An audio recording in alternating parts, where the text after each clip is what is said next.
आज के टॉपिक में काफ़ी चीज़ें हैं जो हम डिस्कस करेंगे। एक तो कज़न मैरिजेज़ हैं, जॉइंट फैमिली सिस्टम है, फ़ोर्स्ड मैरिजेज़ हैं और जो चौथी चीज़ थी अरेंज्ड मैरिजेज़ और ये सारे इंटरकनेक्टेड हैं।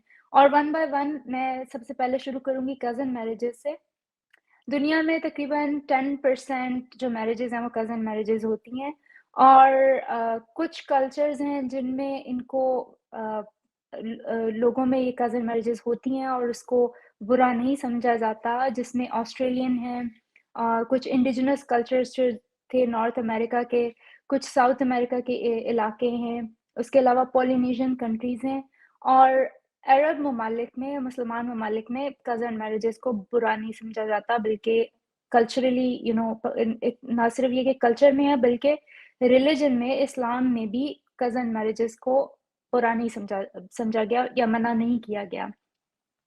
लेकिन बहुत सारी सोसाइटीज़ हैं और कल्चर्स हैं जिसमें इसको लीगली प्रोहिबिट किया गया है और उन ममालिक में मैं आपको बताऊँगी चाइना है, ताइवान है, इंडिया है। इंडिया में कज़न मैरिजेज़ को बहुत बुरा समझा जाता है।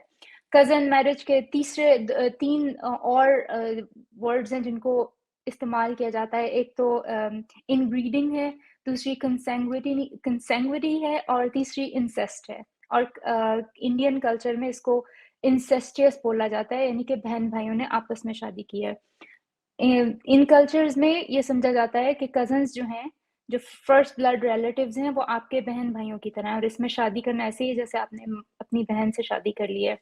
और इन मुल्कों में China, Taiwan, north Korea, south Korea, Philippines और अमेरिका में भी तकरीबन 50 में से 24 रियासतों में, 24 स्टेट्स में कज़न मैरिज इज़ अलाउड है।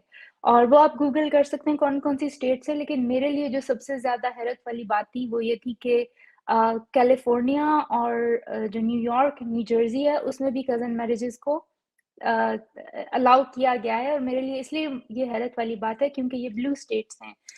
ब्लू स्टेट्स जो हैं वो लिबरल स्टेट्स होती हैं और मैं ये कंज़र्वेटिव्स जो हैं क्योंकि ये सारे जो स्क्रिप्चर्स को फ़ॉलो करते हैं, मुसलमान हों या क्रिश्चियंस हों, इन सब में ये इसको बुरा नहीं समझा जाता कज़न मैरिज को। तो ये मेरे लिए एक हैरत अंगेज़ बात थी। कज़न मैरिजेज़ इसलिए की जाती हैं ताकि फैमिली की जो प्रॉपर्टी है वो फैमिली में ही रहे और ये भी कि ताकि फैमिली टाइज़ जो हैं वो स्ट्रॉन्ग हों। मेडिकली मैं इसके बारे में बात करना चाहूँगी। नूरिया वो जो पिक्चर्स हैं वो प्लीज़ आप लगा दें कि कज़न मैरिजेज़ का मेडिकली एक नुकसान ये है कि जो ऑटोसोमल रिसेसिव डिज़ीज़ेज़ हैं, जो जेनेटिकली ट्रांसमिटेड हैं, उसके चांसेस बहुत ज़्यादा बढ़ जाते हैं कज़न मैरिज में। और इसमें मैं आपको इस तरह से बताऊँगी कि आपके सामने पिक्चर है। ये मेंडेलियन इनहेरिटेंस इसको बोला जाता है। ऑटोसोम क्रोमोसोम्स जो होते हैं, जो नॉन सेक्स क्रोमोसोम्स हैं, उनमें से एक जीन जो है आपके पास फादर से आती है और एक जीन आपके पास एक कॉपी उस जीन की मदर से आती है। और अगर फादर एक जीन जो फादर की डिफेक्टिव जीन है, समझें कि ये जो ऑरेंज कलर में है ये फादर की जीन डिफेक्टिव जीन है और जो ब्लू में है वो फादर की नॉर्मल जीन है। और इसी तरह मदर से आपको एक डिफेक्टिव कॉपी आएगी जो कि ऑरेंज में है और जो नॉर्मल कॉपी है वो ब्लू में है। जब भी किसी अ, फैमिली में ही शादी होगी तो क्योंकि आपकी शफलिंग इतनी नहीं हो रही है, जेनेटिक पूल आपका बिल्कुल छोटे से छोटा होता जाता है जब आप कज़न मैरिजेज़ करते हैं। तो ऑटोसोमल डोमिनेंट डिजीज़ेज़ जो होती हैं जिस तरह से हंटिंगटन्स कोरिया है, वो ऑटोसोमल डोमिनेंट डिजीज़ेज़ जब एक ही डिफेक्टिव जीन आपको चाहिए और वो एक्सप्रेस करेगी। लेकिन ऑटोसोमल रिसेसिव में एक नस्ल से दूसरी नस्ल में वो डिज़ीज़ शायद ट्रांसमिट ना हो क्योंकि आप कैरियर होंगे। लेकिन हो सकता है कि उनके बच्चों में उस डिज़ीज़ के सिम्पटम्स आ जाएँ। अब आते हैं बैक टू दिस पिक्चर कि फादर की एक डिफेक्टिव जीन है और मदर की एक कॉपी फादर से आती है, एक कॉपी मदर से। तो जो बच्चे होंगे उनमें चांसेस हैं सिर्फ़ 4 पेयर्स बनने के। या तो बच्चे में एक कॉपी जो माँ से आ रही है वो नॉर्मल जीन की आएगी और जो बाप से आ रही है वो नॉर्मल जीन की आएगी। तो पहला जो बच्चा आपको ब्लू में नज़र आ रहा है, इसमें दोनों जीन्स नॉर्मल हैं। दूसरी मिक्सिंग के चांसेस ये हैं कि एक बाप से डिफेक्टिव जीन आ गई ऑरेंज वाली और मदर से नॉर्मल जीन आ गई जो कि ब्लू में है। तीसरा पेयर का चांस ये है कि मदर से डिफेक्टिव जीन आ गई ऑरेंज वाली और फादर से नॉर्मल जीन आ गई ब्लू वाली।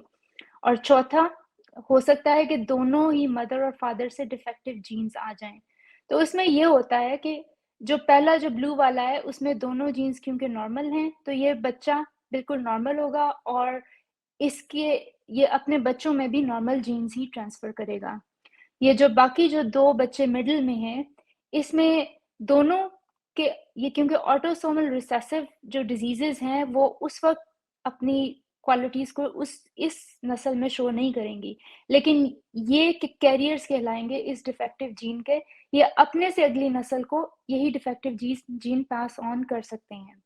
और अब ये जो चौथा बच्चा है क्योंकि इसमें दोनों डिफेक्टिव जीन्स आई हैं तो ये बच्चा इस इस डिजीज को इसी अपनी यही बच्चा शो करेगा। ये कैरियर नहीं है, इसमें ये डिफेक्टिव जीन्स आ गई है। तो चांसेस ये हैं कि 25% चांस हैं कि ये जो पेरेंट्स हैं ये एक ऐसा बच्चा पैदा करेंगे जिसमें ये डिजीज आ जाए।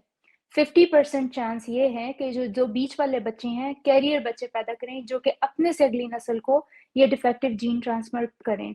और सिर्फ 25% चांस ये है कि ये एक बिल्कुल नॉर्मल बच्चा पैदा करेंगे जिसमें कोई डिफेक्टिव जीन ना हो।